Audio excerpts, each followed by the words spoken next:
Hey guys, welcome to the second of my mini vlog countdown. Mini vlog number 30, I guess, in the countdown. First off, cheers to Audrey and Craig, a comic book mom and Rorschach Journal, for successfully delivering their fourth child, a baby girl. I think they now have 3 girls and 1 boy. Very exciting, very cool. Great parents. They'll raise lots of great comic book kids, I'm sure. Secondly, I had kind of a slightly more robust topic in mind for this evening, but it got too late. I was chatting too long with a friend who's about to go out on his first book tour. I'm kind of jealous and kind of glad I'm not doing it at the same time after talking to him. But I just stayed up too late and I'm kind of sleepy, and so I'll leave that slightly more meaty topic for another day. But I got to thinking about DC Comics yet again because I watched a video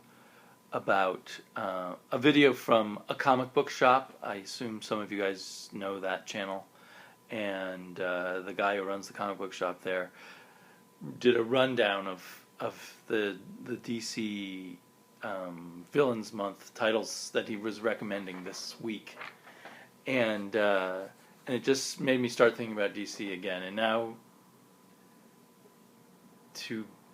made me in a new way made me think about the complications of this DC Villains Month, and I know we're probably all tired of obsessing about it, but to back up a little bit. Over the Labor Day weekend, the comic book store just down the street from me, Excalibur Comics, had an amazing, or pretty amazing sale, 50% off of just about everything, or just about all the floppies, except for the past week's floppies. So all back issues, all recent issues. So I stocked up. I just grabbed a lot of stuff that I had missed in the past 4 months, 3 to 4 months. Some comic books I picked up anyway, 3 to 4 months.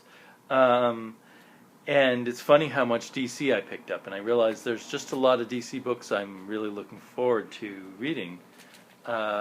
Say Wonder Woman, got 4 issues of Wonder Woman. I got 2 issues of Batgirl, but I'm really excited to dig into that. I've been hearing so many good things about Batgirl. The last issue of Batgirl that I read was pretty good. It was where she appeared to have helped kill James Gordon. I mean, anyway. So I'm excited about that. I'm excited to get back to Green Arrow. So it's just striking me how I'm thinking I want to go all Image and Dark Horse and stuff, but then there are all these DC Comics that I'm really excited about or really want to try. Like, I'm really interested in any book that Charles Soule is starting up, because I really liked what he did at first with Swamp Thing, so I'm kind of excited to give a try to his Red Lanterns. Then I have all these Dial H's. Of course, that Dial H is dead in the water, but I'm looking forward to reading the rest of that little saga. Earth 2, got 3 issues of Earth 2. So I got all of these for, well, some of them were in the back issue bins at $3.25, and the rest were $2.99. So I got them all 50% off. Flash, looking forward to some more Francis Manapul goodness and some just solid superhero stuff. Soule's Swamp Thing, I'm hearing great things about that, so I can't wait to dig into that. So the pattern here is just tons of interesting stuff at DC. And there's been a lot of, especially during this period where I haven't been buying new comics, been a lot of negative stuff coming out about DC and stuff. I'm even kind of excited to dig into Supergirl, which I just started to really dig, just started to really like, before I had to stop buying new issues. Justice League Dark, I'm going to read up to the beginning of the Trinity War. I may or may not get the Trinity War in trade. and I'll probably continue to follow Justice League Dark in trade because I'm trying as much as possible to keep a policy of particularly big two Marvel and DC books, if they go to $4, to just follow them in trade. Constantine, I liked the first 2 issues, so I'm kind of excited to see where that's going. Been hearing less good things about Detective Comics, but I grabbed a couple issues of those. Talk about $4 books, I probably should drop that. Got some Phantom Stranger, kind of just curious where that's going. So that's a whole bunch of DC books that I got. I got some others. I got a Stray Batman, got some Astro City, some Dark Knight, and some Adventures of Superman. I've started in on the Adventures of Superman, and those are a lot of fun, and I'm thinking maybe in some ways Superman might be at his best in these short 10-page stories where you go in quick, do an idea, and get out. Maybe he's the perfect character for non-continuity type of comics. Anyway, so I have this where I'm realizing, just by my own patterns of buying, that I still want DC. And I've told myself I won't get the Villains Month. I have this checklist from another comic book store. But after watching a comic book shop video on this week's Villains Month, I circled ones that I would, in theory, want to read. And there's 1, 2, 3, 4, 5, 6 of them coming out this week that I'd probably very much enjoy reading, and that most of them may be part of the continuity of books I'm interested in. For instance, Batman the Dark Knight is the ventriloquist. It's really just part of the Batgirl continuity. Action Comics 23.1 is the Cyborg Superman. Apparently that's really just part of the Supergirl continuity.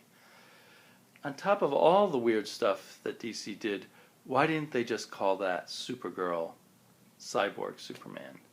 Why Action Comics Cyborg Superman? They were trying to juice the sales, I guess, but then they didn't have the books to sell anyway because they based their print run on Supergirl for that Cyborg issue.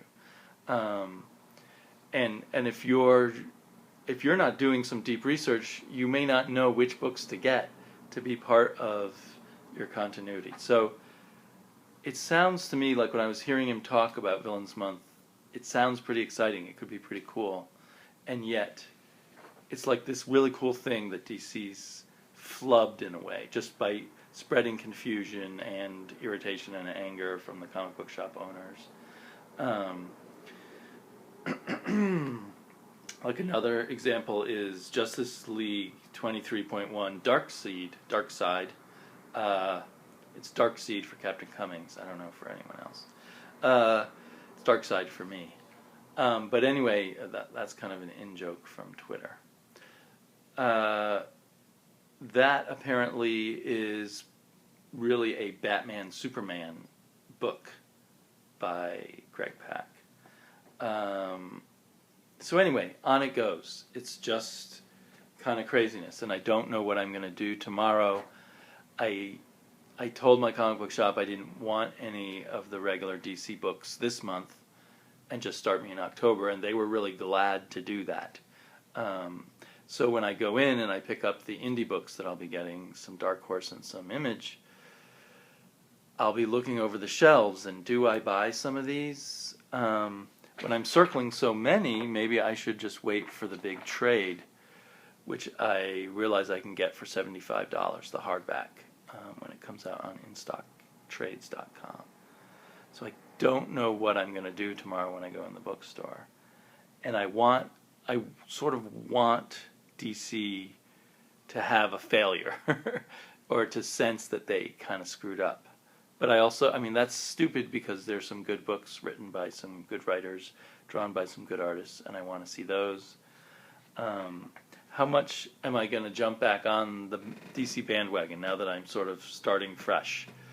At the moment, for October on my pull list, I just have 6 or 7 DC books of the 7 new 52 books. I'm not counting the Adventures of Superman kind of books.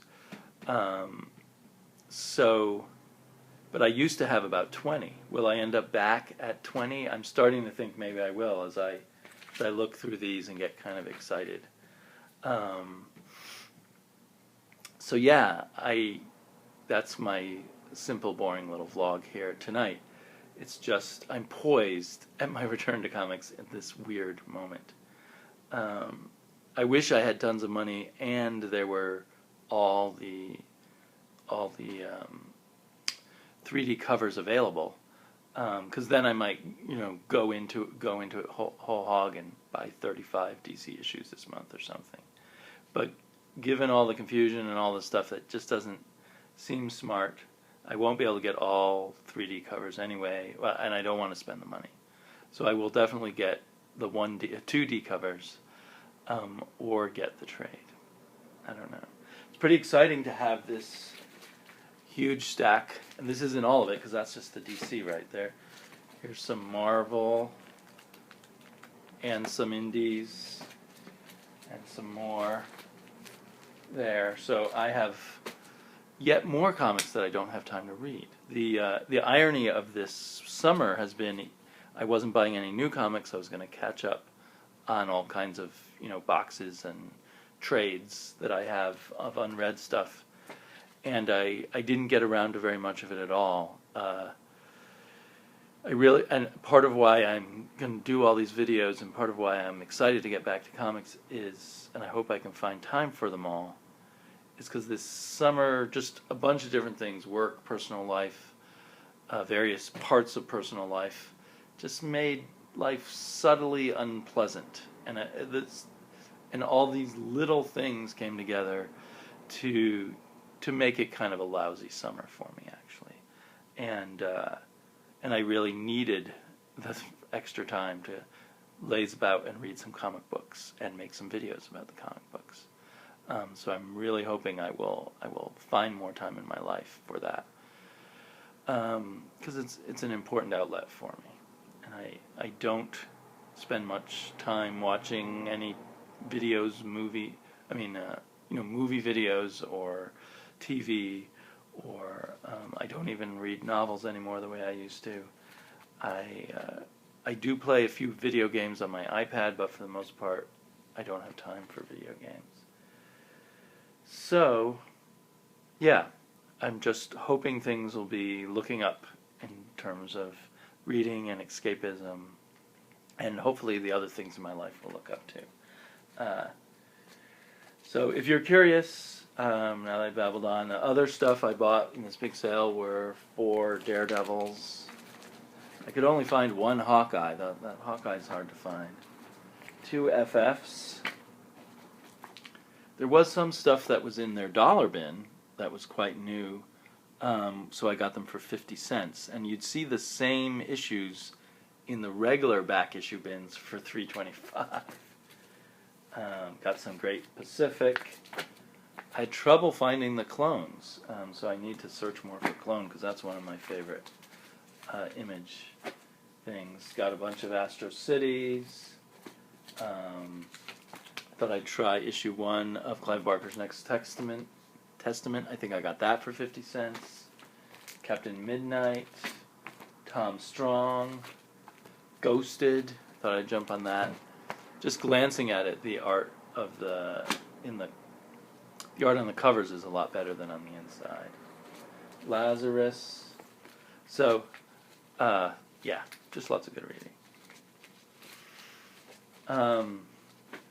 If you're curious, my friend who is about to go on his book tour, he's not supported by his book publisher, even though it's a major book publisher in New York City. So he raised funds for his book tour on Kickstarter. And on top of that, he basically sold his book to them 6 years ago. So and they really contractually were supposed to publish it within 2 years, but they postponed it anyway. And since he was a first-time author, his agent told him not to complain.